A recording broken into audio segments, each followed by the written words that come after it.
Let's look at some of the new spectrum analyzer features, the keyboard, and the new EQ match. Now I'm going to play some music and just draw some nodes.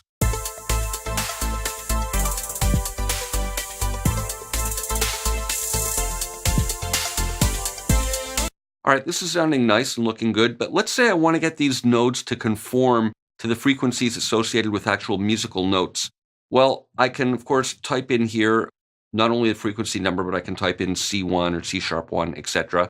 But when the keyboard is visible, what I can do is click on the dot over here, and it'll quantize the pitch to the nearest musical note value. So we see it's 25 cents flat now, and if I click on it, boom, it just snapped it to 0, 0.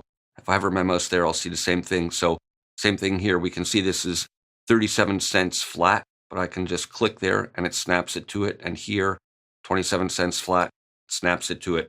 Now, the other nice thing we can do with the musical keyboard visible is we can drag these dots around and move them. So we're changing the frequency range, but rather than just dragging freely, we're quantizing the movement to the musical values based on the frequencies associated with those pitches.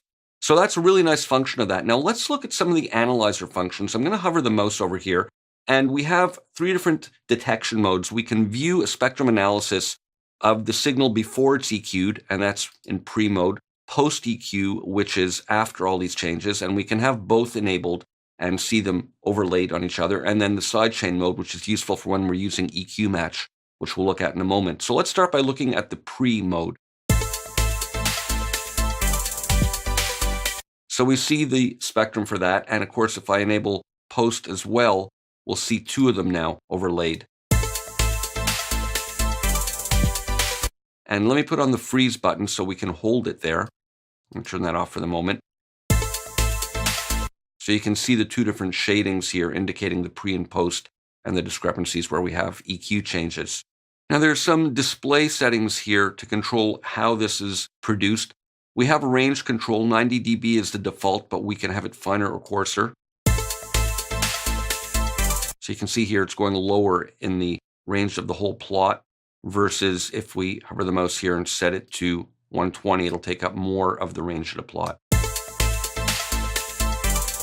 So that's just a display setting. I'll leave it at the default of 90 dB. Now we have resolution, which determines how precise the spectrum analyzer works. I'll put it on maximum, and you'll see more increments of breaks between the different frequency ranges.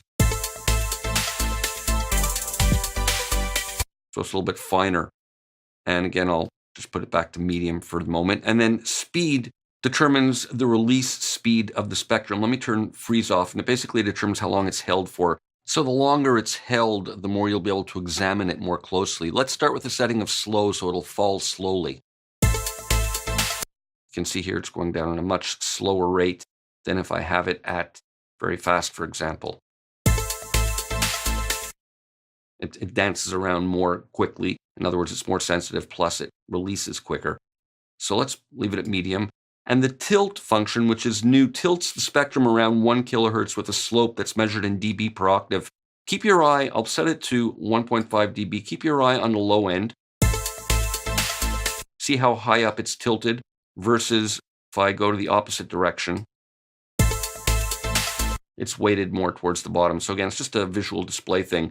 And finally, we have the spectrum grab, which is a nice new feature. And this works best with post mode here, since we want to view the graph post these EQ changes. And what it does is it allows you to hover your mouse in the spectrum so that it's held and you can grab any of the peaks and create a node, a bell-shaped node, just by clicking and dragging. And it determines the cue for you, but you can always, of course, adjust it after or hold down the command key to override that.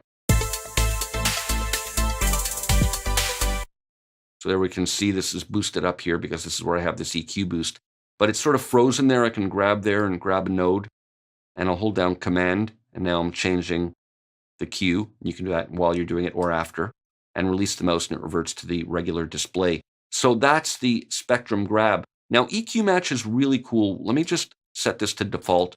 What it allows you to do is sort of measure or analyze the frequency spectrum of another track and then automatically apply it to the track that you have this on. Now, we have this on target mix over here. You can see it over here. And I have another little audio track here. I'm going to play it for you. I'll just solo it. And it's got a very different kind of frequency response. It's a lot more bass heavy than this one. So let's say I want to study the analysis of the frequencies from here and apply it to the target mix. So let me just mute this so we're not hearing both. I'm going to set the sidechain input to this source mix track. So it's going to listen to that.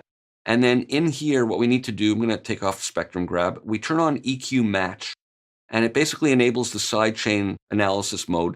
And I'm getting this exclamation mark because no audio is playing right now. But the idea is that I'm going to play the audio, and after a few seconds, it's going to sort of stop dancing around and even out as it determines the spectrum of the source audio, and then applies suggestions to the new one.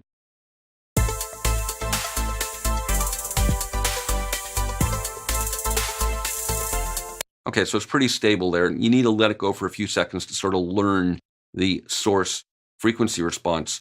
So what I can do now is press the match button, and it creates nodes in this instance here on the target track so that it'll match the frequency spectrum. Now we can use the slider to make coarser or finer adjustments. If we go down, we'll just get the broad sort of general shape, but the finer we go, the more individual nodes there are and the more closely it matches what it's studied.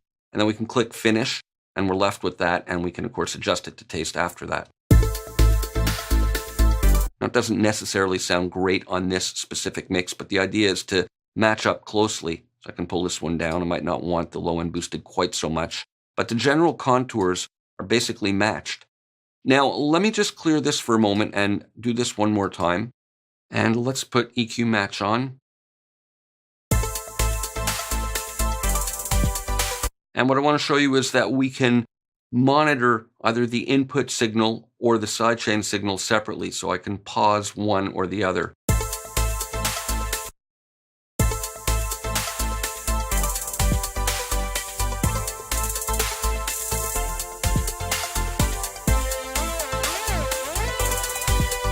So there it's doing both, and that's the normal mode of operation.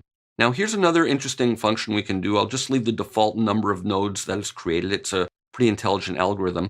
We can, let's say, select a bunch of those and do this thing where it moves in opposition if I want to scale the response a bit. So I'm preserving the general contour, but just sort of scaling it and having the scaled version apply to this track. It's kind of like applying it by percentage.